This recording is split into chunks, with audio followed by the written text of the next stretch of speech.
Hi,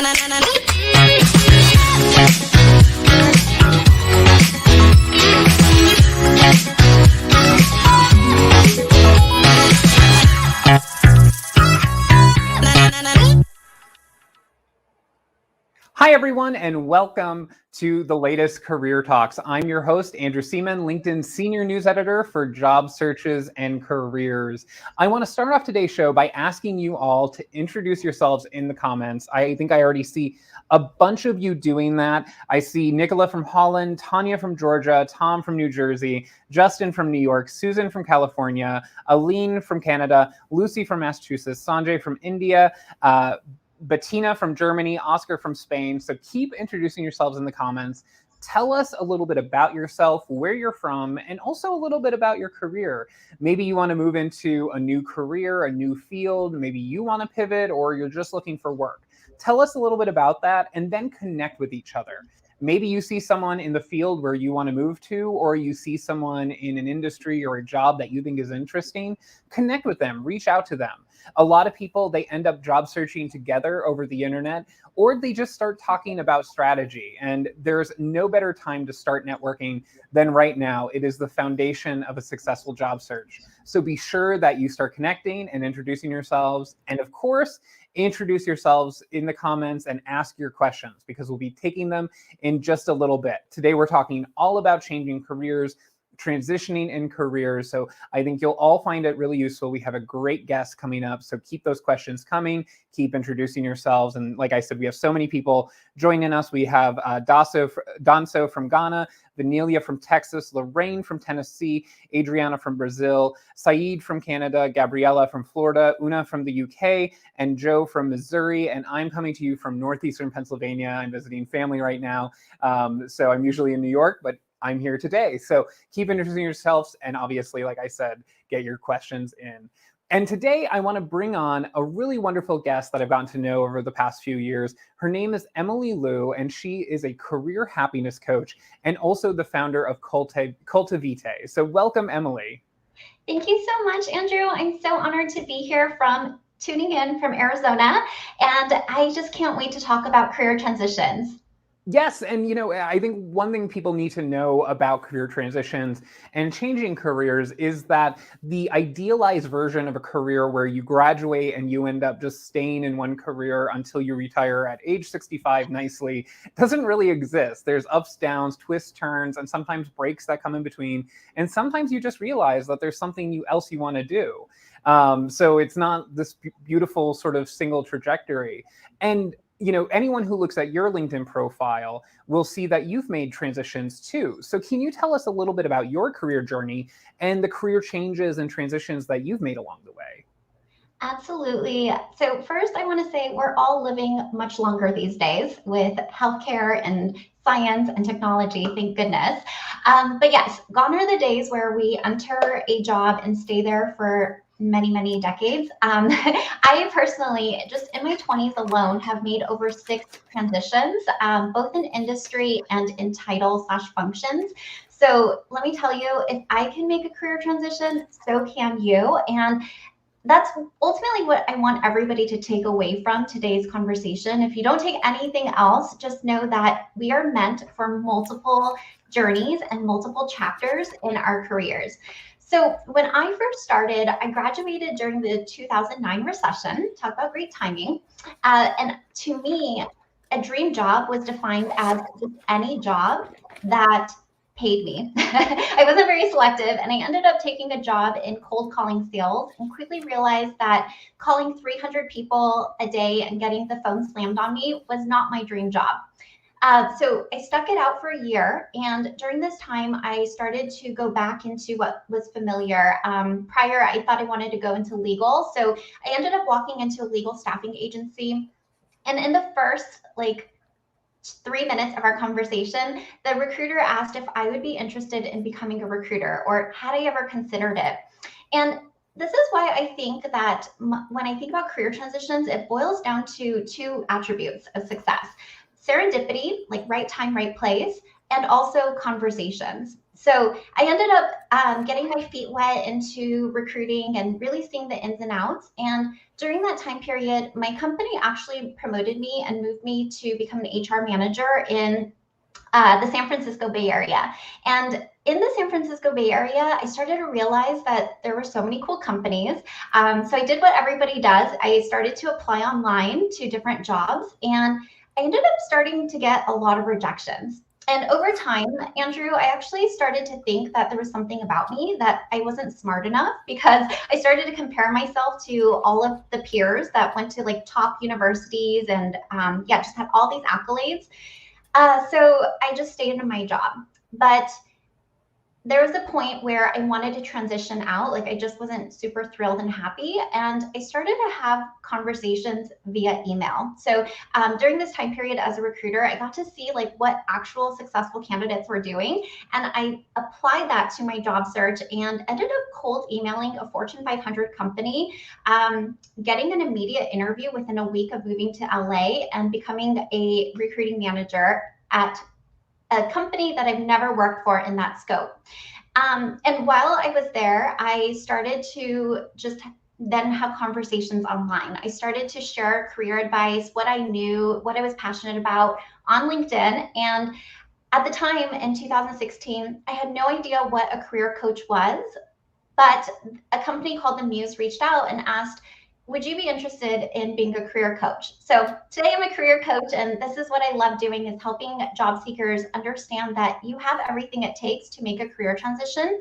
Chances are you need like a little bit of serendipity and start to have conversations. Yeah, and we have so many people in the comments who say they want to make a move, and you know, there are some people who say, hey, I'm listening for a more flexible schedule, so not necessarily having that industry in mind. Some people say, hey, I want to go from education into ed tech, and some people I saw that they want to move into just completely different industries.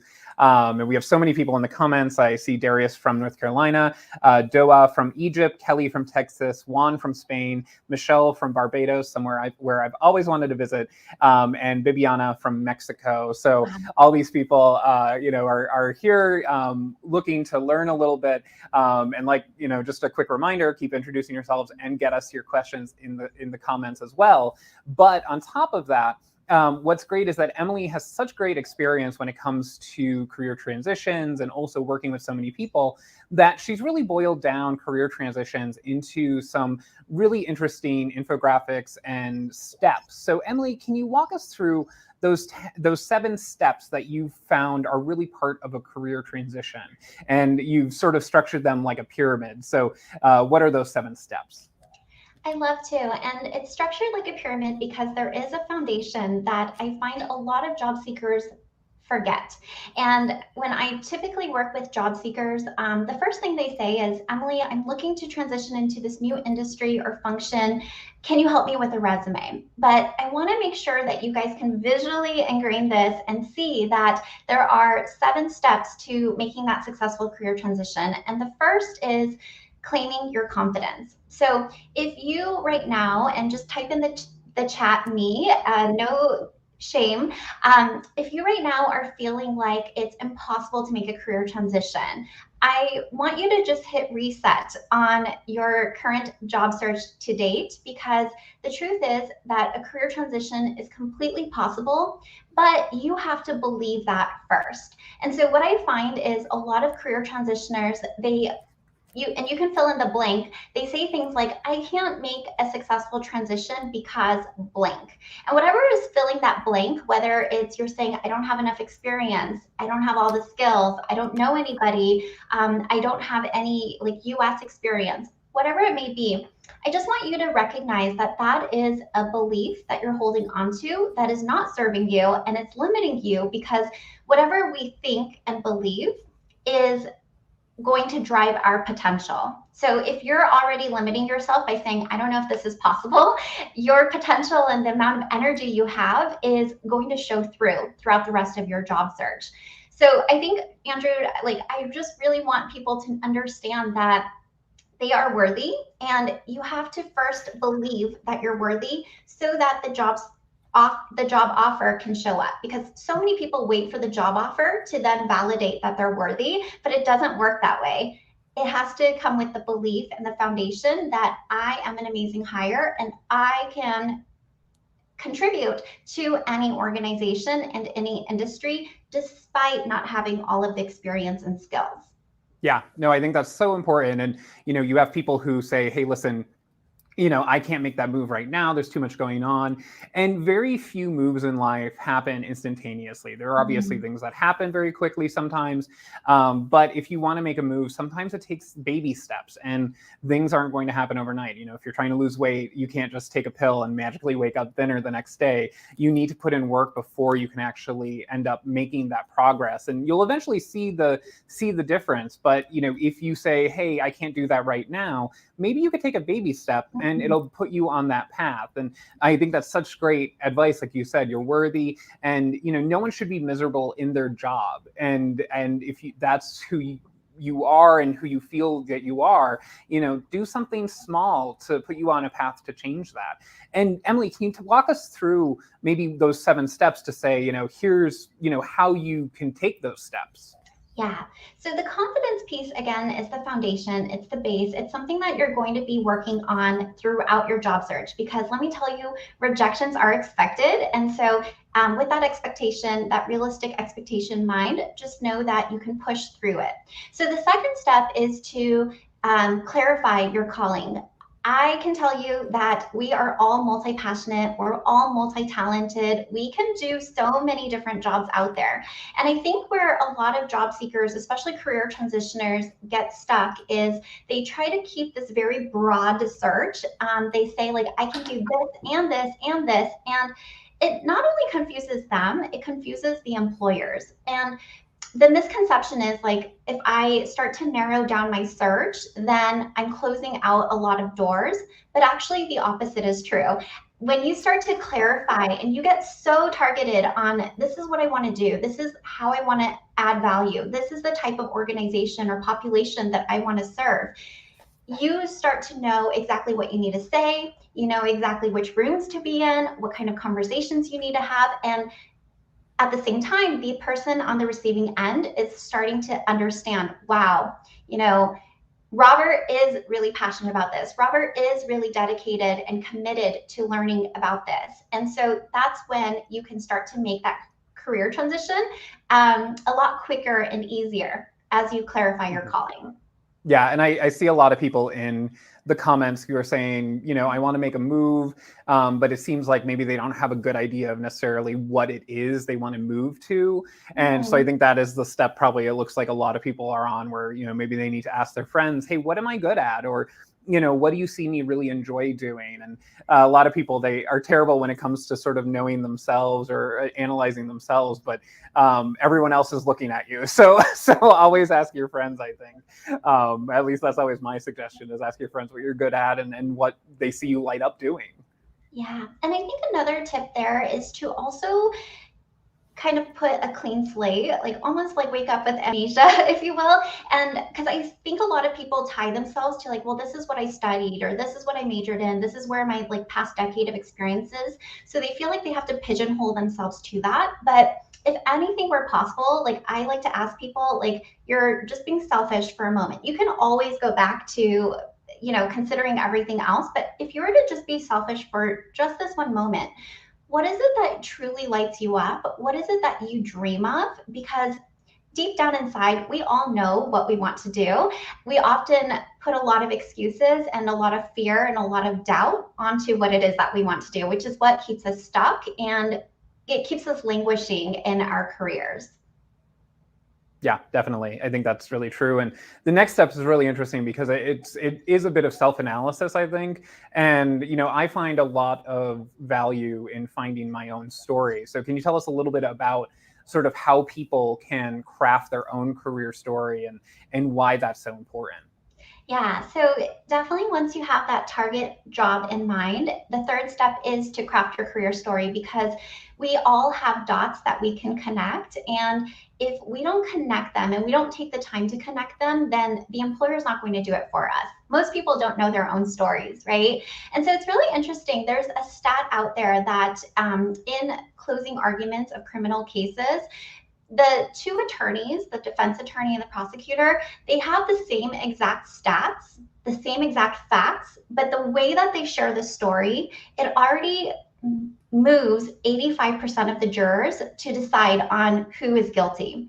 And I thought that was so interesting because so many job seekers kind of go into their interviews and their resumes kind of just laying out like all of these stats and facts, but what they're missing is sharing like the why and how did they become so immersed into this one direction that they want to go into. And I can share that people are not moved by facts and stats, right? Like, but when you can tell a story and demonstrate like this is how my background, and even though these seem unrelated, they're actually related to this exact moment, and this is why I'm committed to this. If you can tell an employer that, whether it's a hiring manager or a recruiter, they're going to bat for you. They're going to advocate for you because they're like, wow, yeah, I can see how all of this now leads you to where you are today. And again, that they can see the passion, the commitment, the dedication, and any objections they have can be combated with the story that allows them to understand how you got here. Yes, definitely. And, and one thing about that story is that it can inform sort of things down the road. And I think your next step is something that is really interesting. And a lot of people, they sometimes get turned off when they hear about personal branding and things like that, because a lot of times they think it's someone who, is an influencer online or something like that. So what is really the next step when it comes to personal branding? And why is it important for job seekers, regardless of your industry, to sort of develop one?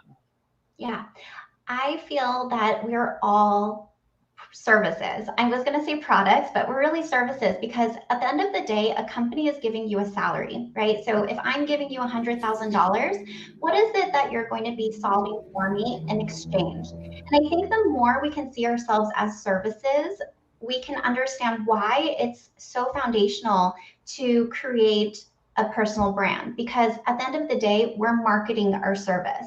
So we all need personal brands, and the best way to share your personal brand is actually through LinkedIn. A lot of people jump straight to the resume, but I find LinkedIn to be so powerful because it allows you to capture your personality, your essence, what it is you want to do, your story or your summary. And taking that career story, you can then create this amazing marketing tool that allows others to see that alignment and where you're headed.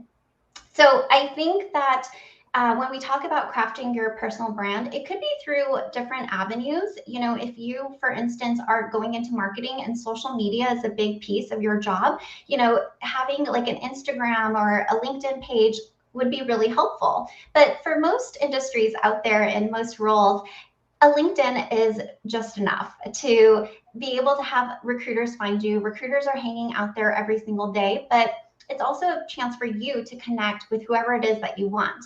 And I don't know if people know this, but a cool hack is after you complete your LinkedIn profile, there's an option to like save your profile as a PDF. And that also then turns into the foundations of a resume. Yes. And also, I think, one thing that's really interesting is a lot of people, when they hear personal branding, they think, oh, I have to do this and I have to put a lot of work into it, because there are people who do put a lot of work into their personal brand. But really, for a lot of people, it could just be posting regularly about things that you read or things that you find interesting. And, I speak to a lot of journalism undergraduate students or grad students, and I always tell them one of the best things that they could do to break into an industry or a beat, because journalism is often broken up into beats like healthcare, political reporting, things like that, is to post online about what they're reading and add to the conversation. Because that is what your brand is. It's showing that you can take a conversation, go further, that you're staying up to date on what it is. So it doesn't need to be flashy graphics. It doesn't need to be an amazing cover image, even though, cover images are fun. It could just be your thoughts and what you're posting online. So that's what I always recommend to people when it comes to personal branding.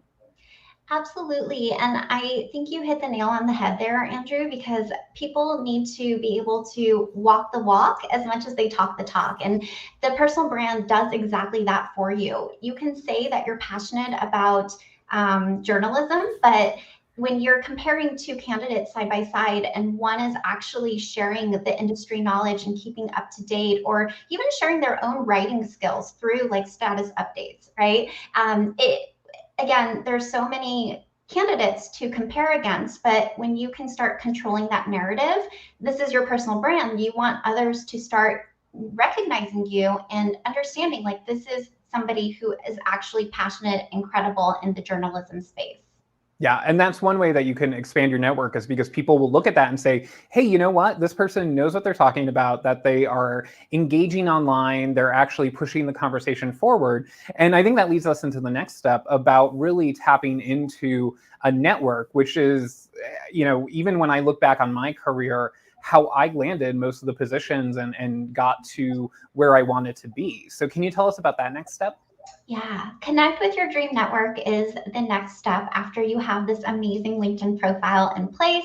And this is where everything happens. I always tell job seekers, you can't get a job offer if they don't know you exist. And again, there's so many ways to have conversations these days.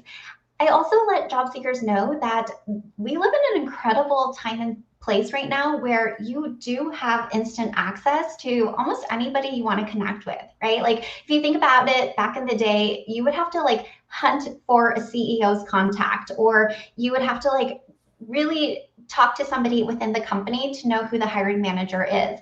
But now with LinkedIn, like you get everybody almost at your fingertips. And to me, I feel if somebody is on LinkedIn, they want to be found, they want to be searched, they want to hear from you, they want a message.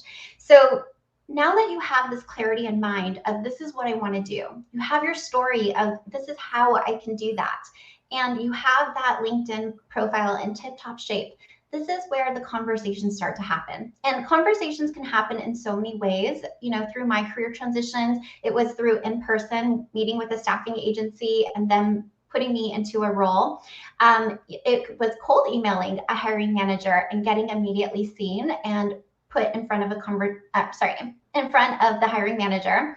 The other is the status updates that we just talked about, sharing what you know, adding value where you can, giving shout outs to certain people that you admire and recognizing them. These are all ways to have conversations, and again, gaining that visibility so that they can see, wow, who is this person? I'm interested. Oh, let me check out their LinkedIn profile. Oh, they're really in this space. Let's have a conversation. Yes. And obviously, hopefully they'll have that conversation and go into an interview. And when you're in that interview, obviously it's important to prepare. But if you're transitioning careers, sometimes you can feel sort of that imposter syndrome, because you might be competing with some other people who have been in that industry before or in that field. So how do you, as a person who is in a career transition, crush your interviews? Yeah, so that is the next step, which is once you're doing all this outreach and networking. By networking, I just mean having friendships and relationships, just having conversations. The natural step is you are going to start getting invited into interviews. You're going to have people say like, hey, pass me your resume, or have you considered this position? And so when it comes to crushing your interviews, I feel that there's really three things that you need to be able to answer. The first and the most important is, will we enjoy working with you? If that answer is a no, even if you are qualified, it doesn't matter, because so many companies want to find the right cultural fit. And by that, I would say that they just mean somebody that can mesh well with the team, right? Are you adaptable? Are you enthusiastic? So all of this goes into, will we enjoy working with you? The next two are things that you can also control, which is, can you do the job? And this is an important step to be able to understand, like truly understand what it is that you're doing and how that fits into the bigger picture of the organization. Because when you can start to understand like the solution that you're bringing, in the whole span of your career and your experiences, what is most important for you to highlight and position. And then the third step I would say is, so will we enjoy working with you? Can you do the job? And then the third is, do you want this job? And I know this is crazy to hear, because so many people want interviews, but you'll be astounded by how many people actually have done research on the organization and the interviewer. We can tell right off the bat if you have just perused through our company website, or if you've actually done a deeper layer of investigation and research. And this is so important. So because I want job seekers to understand that at the end of the day, it is challenging to find strong candidates. And so you can absolutely stand out when you demonstrate, like, I've gone the extra mile and I really want this job. So even if you don't meet all of the job description requirements, if they can see that enthusiasm, that hunger, that passion, that excitement, chances are they're going to take that leap of faith and give you that opportunity over Yeah. someone who just showed up for the interview. Definitely. And also, one of the things that I think career pivoters, transitioners have that they don't really, they actually, a lot of them, they go in and they feel that it's discounted. But really, they bring something of diversity in their background to the organization. Because if you're applying to maybe a tech company and you're coming from the hospitality industry, for example, how many other candidates are coming from the hospitality industry and have those skills? Because there's things there that are so vitally important about maybe how people interact with each other, how people end up working within an organization. Because tech companies, like, they have specific cultures and things like that, but maybe they see the value in bringing someone from the outside. And if you can make that case, which, like you said, is doing your research and saying, this is how I can help you, because companies, organizations, they're very selfish entities, and they want to know exactly how you're going to help them. I think, like you said, making that case to say, I want to work here and I want to help you, is so important to that.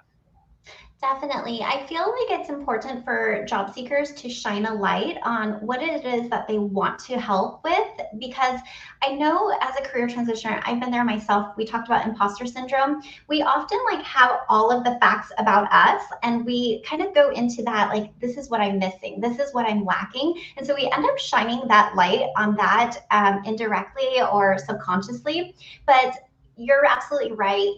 If we're talking about personal branding and how it goes back to marketing, like, we're marketing ourselves, a great marketer can convince a dog lover that they need to get a cat, right? Because they're starting to talk about all of the pros about a cat.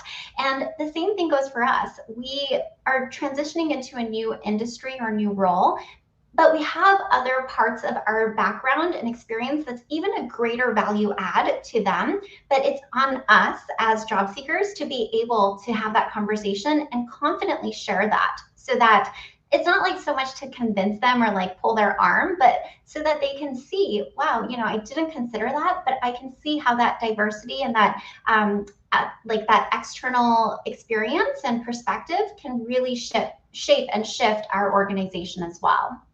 Definitely. And that brings us to the top of the pyramid. We've conquered the pyramid. So let's take the last step there.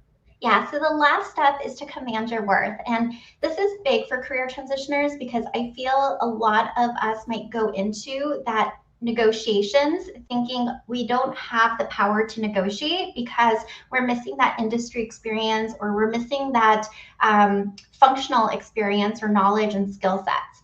But I want to share that at this stage, when you've gotten the offer, they're excited about you and you are their number one candidate, and they're going to bat for you.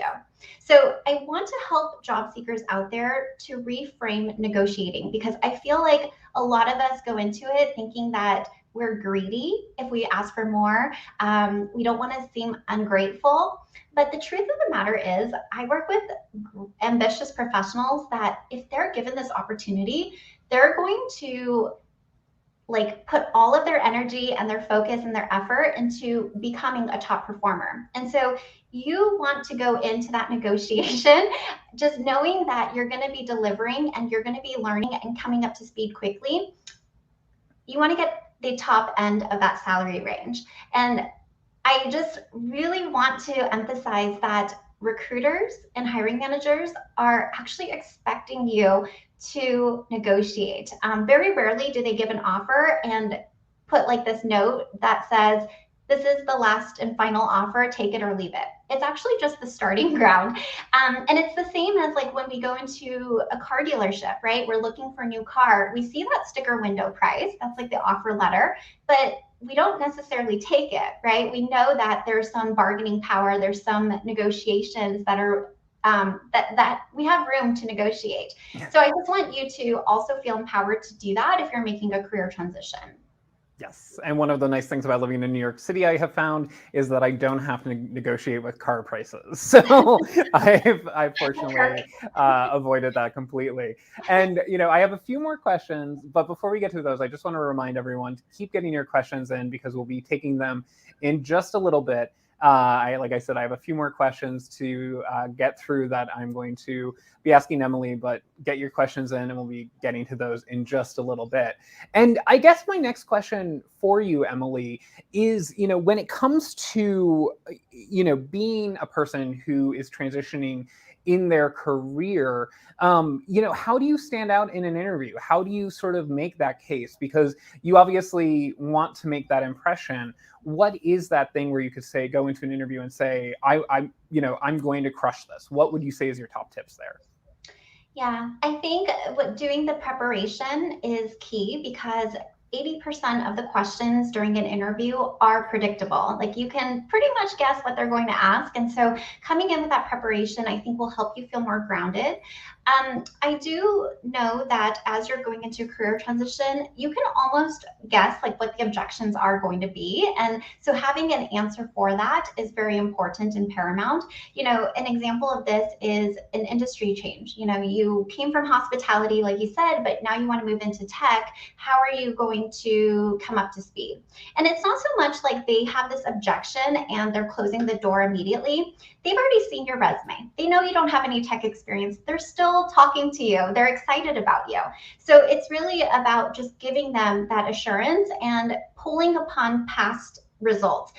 There's a big saying that past behavior predicts future results. So let me clarify. Past behavior predicts future results. And so one of the things that you can share is another time that you stepped into a brand new industry and came up to speed very quickly, right? So prior to hospitality, I was actually working in finance and it was a big learning curve for me, but I was able to come up to speed very quickly because I'm a fast learner. And actually within a month, I was leading the whole project, right? And it just gives them that reassurance because it's a tangible past accomplishment that can help illustrate and paint that picture of what you're capable of.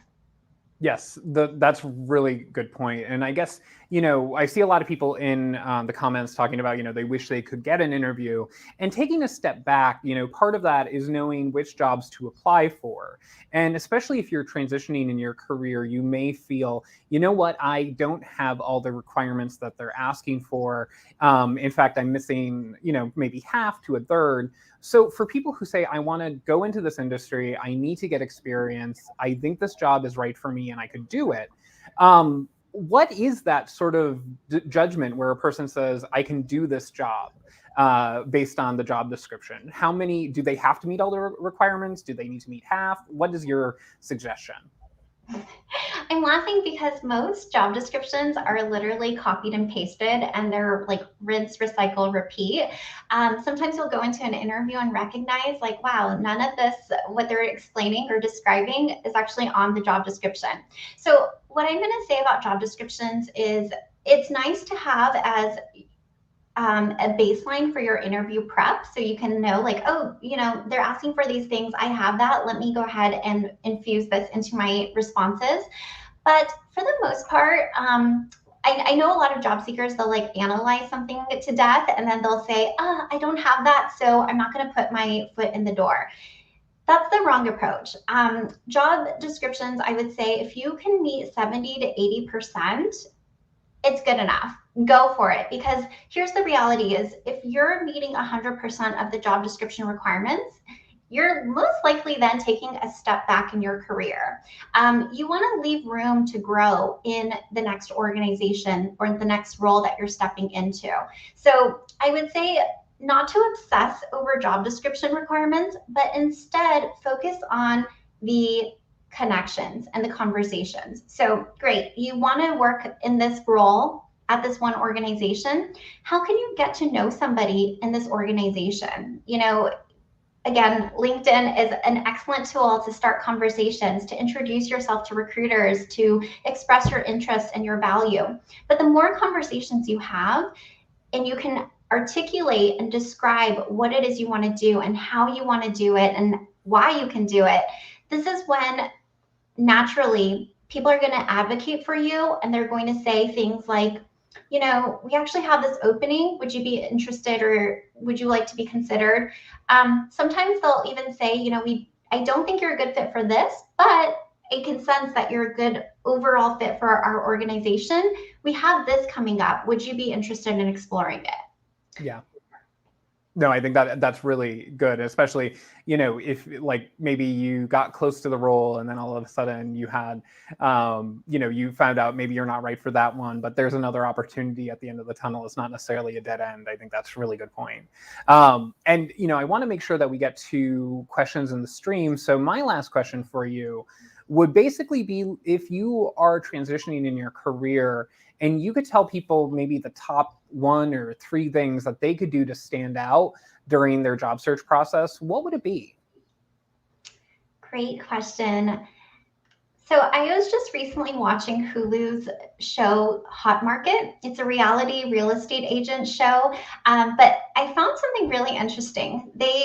Every single real estate agent was basically telling their sellers, like, you need to invest like $2,000 to $3,000 in staging this house so that you can get the maximum return. And a lot of them were like, no, like the view will speak for itself, or like the space will speak for itself. But the seller or the real estate agents pushed back and said, trust me, this little investment of time and energy up front is going to yield at least $100,000 more. And so, of course, like they said yes. But during the staging, the agents would consider their key demographic. So instead of, like, for instance, a condo having 2 master bedrooms and putting 2 bedrooms in place, they were like, our target audience and demographic for this is going to be a young professional. And chances are they're going to be working from home. So let's convert one of these bedrooms into an office.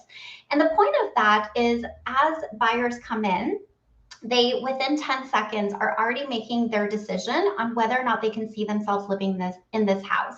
And so I want to illustrate that back to the job search, because there's so many parallels there. The first impressions on somebody is quick. Whether they have a complete LinkedIn profile, whether they've captured and captivated, like, this is what I'm passionate about, this is how I'm credible, right off the bat. And so it all goes back to having that time and that energy and that effort focused on building that personal brand, and then starting to have conversations.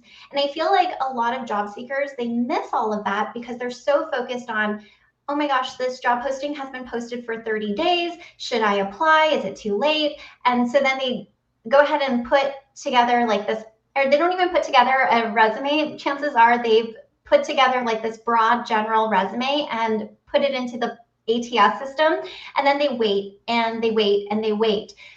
But the most important thing is, again, building that personal brand so that you can start to have conversations, and those conversations allowing them to yield into these actual interviews, where now you've laid out the framework and the foundation of not just talking the talk, but again, having something to go back to show that you can walk the walk. Yeah. And actually, you mentioned something that brings us into our first question from someone in the stream. And that question comes from Rama. And I think this is really important because it's about an early step in the process, and there's a lot of misinformation about it. And Rama asked, how do you get past algorithms filtering out resumes even before getting anyone's attention? What buzzwords can make that happen? So Rama's talking about applicant tracking systems, which obviously are filing cabinets that recruiters and organizations use to sort resumes and sort of keep them in line and know where a person is in the hiring process. But can you explain for everyone a little bit about how that process works and what they should actually care about when it comes to submitting resumes and applications? Yeah, I feel like there's a lot of fear placed into the applicant tracking system. Like it's this one machine that if you're missing a certain magical word, it's gonna like kick you out, or you need to put this magical word to be like automatically seen at the top. The truth is that if you're applying to a job, sure, apply. Do take the time to actually understand and analyze the job description and cater it to your background and pull out and highlight those main things.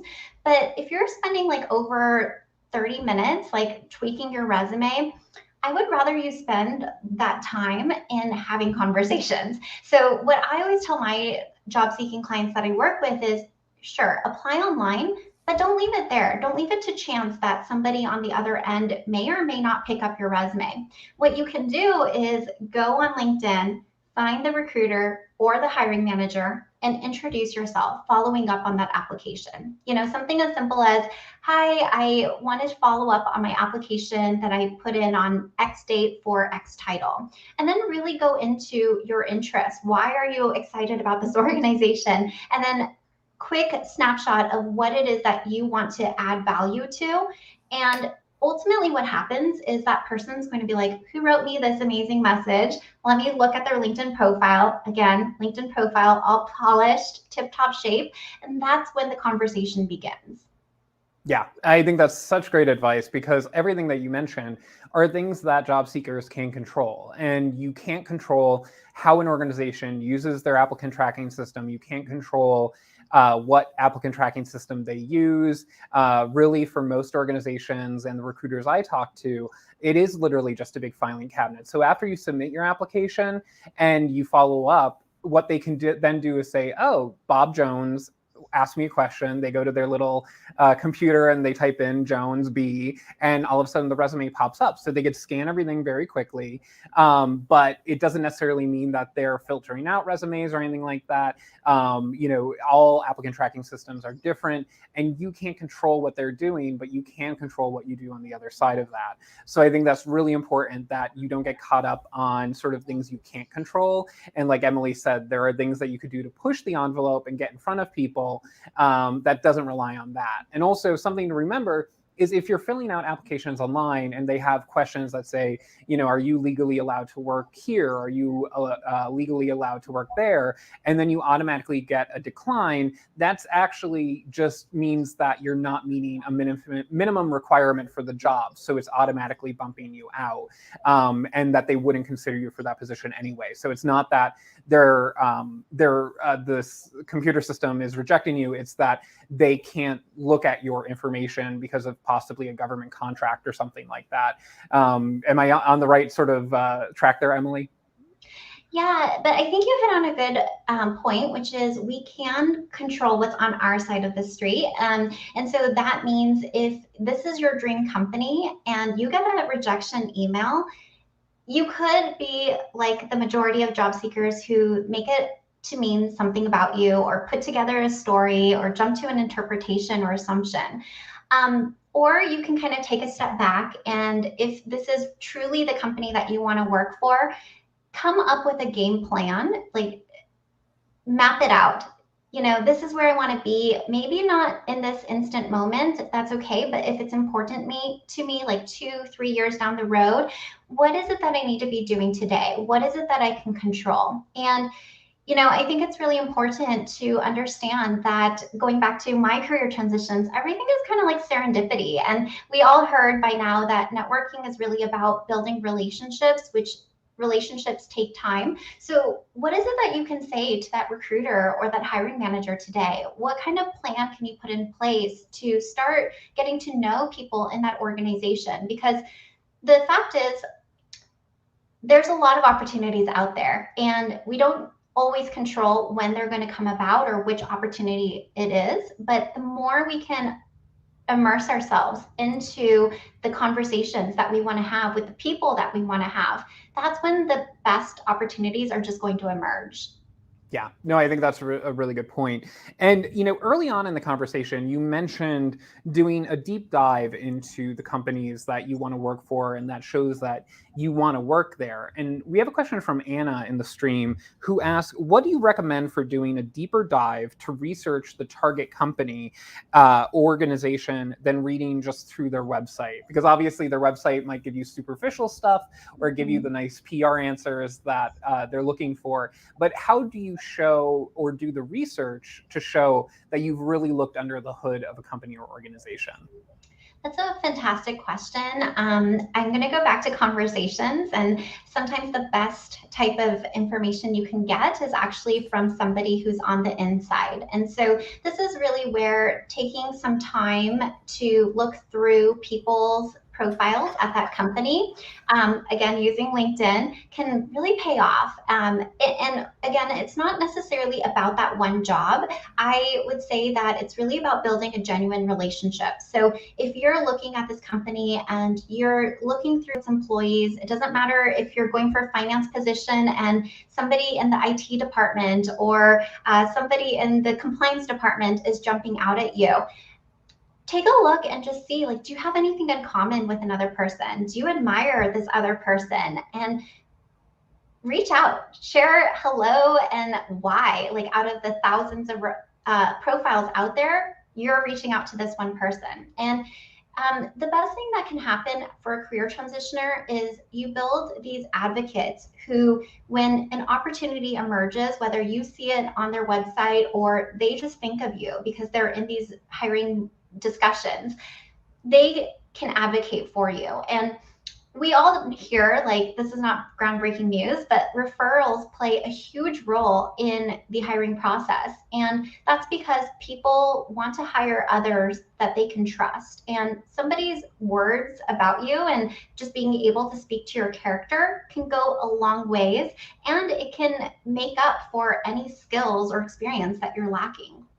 Yeah, and we have a question here from Franco who asks basically, if they don't have a lot of experience, how do they craft that good career story? And I assume that might be part of it, where you could get people to vouch for you. But what is your suggestion for people? Maybe they don't have that much experience in one industry, or they are just coming out of college, or they're graduating. What's your suggestion for someone who they say they don't really have a good experience to pull from for their career story?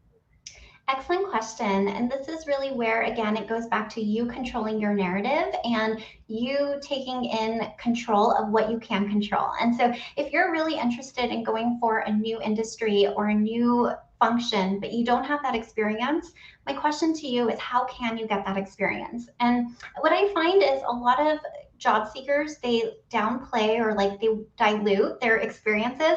It doesn't matter if it's not paid. It doesn't matter if it's volunteer. It doesn't matter if it's a certificate or a course or a podcast that you're listening to.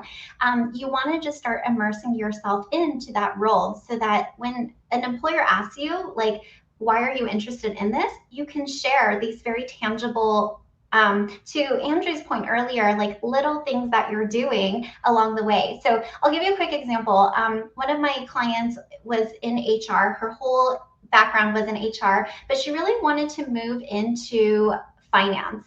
And, not entirely related, but during the interview, she was able to talk about resources that she's been devouring information from, and actually being able to speak to the big takeaways and how that would relate to the organization or role that she's going for. And she ended up getting the job, even though she's never had paid finance titles on her resume. Yes. And, we have a question here from Diane, too, that I think is really interesting. And, we talk about obviously having those conversations and getting in front of people. But, your LinkedIn profile, your resume, there's still elemental parts of a job search. And Diane wants to know, where should I put that I'm pivoting or switching careers in my cover letter, LinkedIn, resume? Also, how do you let companies know that you don't expect the same salary as before? That you may be overqualified, but it's the job you want. How do you address those questions for Diane? Because obviously, you want to sort of admit, hey, listen, I know I'm making a switch, and should you accept a lower salary? What is the dynamics of that? Yeah. So from working with career transitioners and seeing people make even double their salaries after making a switch, I feel like the sky is the limit here, and you don't necessarily need to position it that way. What I'm going to say is, as far as your resume and your marketing materials go, your LinkedIn profile, your cover letter, it's really about personally branding yourself and training others to understand you as where you're headed, not necessarily what you've been doing. So again, this is where it helps to take a look at your targets, to come up with that career story. And then just know, like, as a marketing material, it's not a tell all of everything you did. You get to pick and choose what it is you want to highlight. And you get to, I don't want to say spin it, but you get to share how that relates to the new opportunity. So just an example, I have a client, for instance, who works in education, but she wants to get out of education and into corporate. So, you know, in her resume, her LinkedIn profile, instead of addressing her, I guess it would be her clients, like she helps students, instead of talking about like students, she then started to translate that into what it would mean for a for-profit. And she started to put like, I support 24 clients, right? So it's really about starting to understand, what is it that your employer is looking for in this new role, and how can I meet them there? Yeah, no, I think that's really a good point. And actually, I just saw in the stream, Harry, who's in user experience and design, said, I got more interviews since telling my story in a cover letter. So that goes to show you that, you know, sort of telling your story, owning your story can really propel you, just like Emily said. And Emily, before you know, we take some other questions, I think one that I want to make sure we get to, literally there were so many people asking this in the stream, is how to overcome issues of ageism when you're transitioning in your career, because people who are older tend to have just a more difficult time in the job market anyway. So what is your suggestion for people who maybe feel that they're experiencing ageism when they're trying to pivot? Yeah, I think that ageism absolutely exists, and it's unfortunate. That being said, I do believe that, again, you control what's on your side of the street and you find the employer that's the right match for you. I did have a client who was 55 and had been with one company for 20 years and suddenly found himself laid off. And he started job searching by applying online and didn't get any traction. And so, what naturally happens, I think, to a lot of us is we start to make it a story again about how we're not capable enough, we're too old, et cetera, et cetera. But what happened with this client is he started, his experience was a director level at his last company, and he started to like lower himself and started to just say like, maybe I should go for manager positions, in which he was overqualified for. So actually what he ended up doing is he started to position himself for VP roles, and then he got a job offer because he was able to start really talking about the value that he can bring and really leveraging that expertise to find that perfect opportunity for him. So that being said, I want to just emphasize, like, we don't need 100 interviews and 100 offers. We need one that we care about and that's the right fit for us. And sometimes, like, if a company is going to practice ageism, they're not going to be the right fit for you, and that's okay. There's another opportunity out there, another organization that is actually going to value your experience and allow you to shine in that role.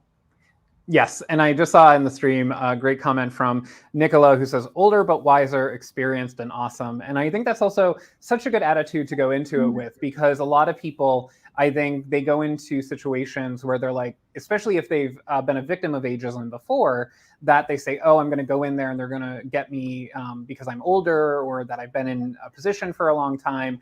But if you go in with that sort of mindset, it will project on that conversation. So make sure that you understand your power. And like Emily said, in those early steps of your transition, to know that you're worthy, that you're valuable, and go in there with that mindset, because it's going to change the dynamic of that conversation. And just like Nicola said, older but wiser, experienced, and awesome. I love that. And that's such a strong narrative to go into, going back to the claim your confidence being like that foundational base step, we have over 60,000 thoughts per day, if you believe it or not. Most of them are subconscious. So, Nikolai, I think with your narrative of like, I'm wiser and more experienced, that's going to exude through, and you're not going to allow like rejections to get in the way. And you're ultimately going to find that next job a lot quicker. And I can't emphasize that enough. We've all heard the stats out there, like 80 to 90% of your success is attributed to mindset, and like 10 to 20% is strategies. And I can't agree with that more, because you can have like all the strategies, but if you don't truly believe you're worthy, subconsciously, like we're going to self-sabotage in some ways. Yeah, no, definitely. And we have a question here, and I think this might be a good one to sort of end on with Kevin, because a lot of people, they want to reach out, and especially if you're making a career transition or you're early on in building your skills in a certain area, like you said, you want people to vouch for you. But Kevin says that he wants to know how to do that without burning bridges, because he doesn't want to do it too often. So what is your suggestions for reaching out to people to be that reference for you, or to be that voice of support? Because a lot of people, they may not talk to someone for many years. They reach out and say, hey, how you doing? By the way, can you get me a job? So what is your suggestion for sort of networking and making those types of asks? Yeah, so the holidays are approaching, and I feel like this could be a really great opportunity to just check in and say happy holidays. I hope you're doing well, without having an agenda of like, I need a job immediately. So just putting that on everybody's calendar and radar. But, I think when it comes to networking, it's important to maintain your existing relationships. And sometimes that is uh, like resurfacing, and that's okay. Like, people are craving connections, and it's nice to just let people know, like, I've been thinking about you. I hope you're doing well, and re-engaging them.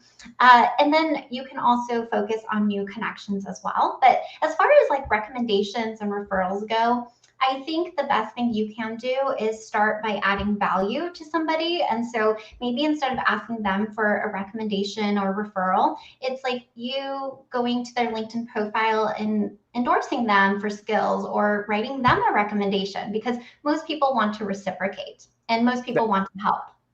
Definitely, yeah. And, speaking of reciprocation, we hope you learned so much from today's discussion. And I need to ask all of you watching for a favor. So basically, I want you to look at the screen, and you're going to see a link pop up and a QR code, which is that wonderful little weird sort of pixelization thing. And either go to that link, or you can go to that QR code, and you could use that by just holding up your phone, taking a picture of it, and a link should pop up. And we want you to tell us what you thought of today's conversation, because we love to make these incredibly useful for you. And we want to know what you want to hear about, what you liked, what you didn't like. Hopefully you got so much out of this conversation. I know I did. So just keep telling us a little bit about what you are running into in your job search, your career transitions, your career growth, and we will try to create programming tailored for that, because we are here to make sure that you guys are first, and that we can really help you advance to the next level of your career, or just get you to a spot in your career where you're happier and can provide for yourselves a little bit better. We're all about creating more opportunities for people there. So like I said, go to that link or go to that QR code, and just tell us what you think. Like I said, you just hold up your little phone and click it. And also, for those of you wondering in the stream, if this will be recorded later, it will be. So just go to the same link and you'll be able to watch this again and again. You could take that survey. So if you don't have time to do it now, you can just click it and do that in just a bit.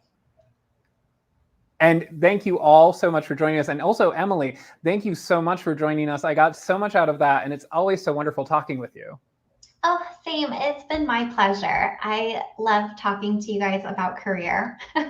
Yeah, of course. And I hope everyone follows you on LinkedIn. You always post such wonderful information, and your profile is really a joy to just have in my feed, because things pop up. They're always super supportive. So make sure you connect with Emily. You can see her link there, and also check out her additional resources, which is cultivateyourcareer.com. And Emily Liu is a career happiness coach and also the founder of Cultivate. So thank you so much, Emily. And thank all of you for joining us. I'm so happy happy you spent this time with us. And like I said, I hope you got so much out of this conversation. It's something that we really enjoy doing, and it's something that we enjoy getting to know all of you and trying to help you out. So like I said, tell us, give us feedback, and tell us how much you liked it. And until next time, because we're going to have another one of these shows very soon, just keep on the lookout for those. Please be safe. Obviously, the pandemic is still in flux around the world. So take care of yourselves, follow local guidelines, because you could only get hired, you could only be a good candidate if you're healthy and well enough to do so. So until next time, stay safe and best of luck.